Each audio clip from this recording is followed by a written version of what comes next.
துரியோதனிடம் சென்றது போல் செங்கோட்டையின் சேராத இடம் சேர்ந்து உள்ளதாக பாஜக மாநில தலைவர் நயினார் நாகேந்திரன் தெரிவித்தார். மதுரையில் 293வது குருமா சன்னிதானம் ஆதீனத்தை பாஜக மாநில தலைவர் நயினார் நாகேந்திரன் மரியாதை நிமித்தமாக சந்தித்தார். அதன் பிறகு செய்தியாளர்களிடம் பேசிய அவர், துரியோதனனிடம் சென்றது போல் செங்கோட்டையின் சேராத இடம் சேர்ந்து உள்ளதாகவும் அவருக்கு தோல்விதான் கிடைக்கும் எனவும் தெரிவித்தார்.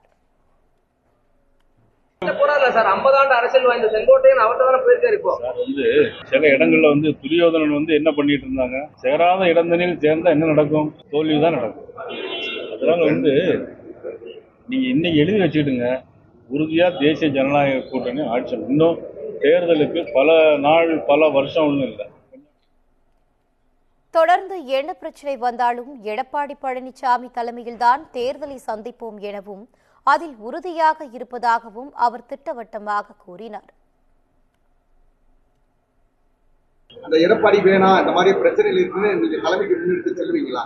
எடப்பாடி வேணான்ற ஒரு விஷயம் நீங்க முன்வைப்பீங்களா? வாய்ப்பு இருக்கா? யார வேண்டாம்? எடப்பாடி வேணாம். எடப்பாடினாலதான் பல்வேறு பிரச்சனை பலம் பெறாம இருக்கு. நீங்க கேட்கிற கேள்வியே சரி, ஒட்டுமொத்தத்திலே சரி. தலைமையை மாற்றிட்டால் ஒற்றுமை இணையும்ன்றாங்க. அவரு தலைமையில எங்க கூட்டணியே கொண்டு வருவோம், ஆட்சியை கொண்டு வருவோம் சொல்றோம். என்ன பிரச்சனைகள் இருந்தாலும் அவருதான் எடப்பாடி மாற்றம் இல்லை, உறுதியா இருக்கலாம். மேலும் பாஜக மாநில முன்னாள் தலைவர் அண்ணாமலை உறுதியாக தனி கட்சி தொடங்க மாட்டார் என செய்தியாளர்களின் கேள்விக்கு அவர் பதிலளித்தார்.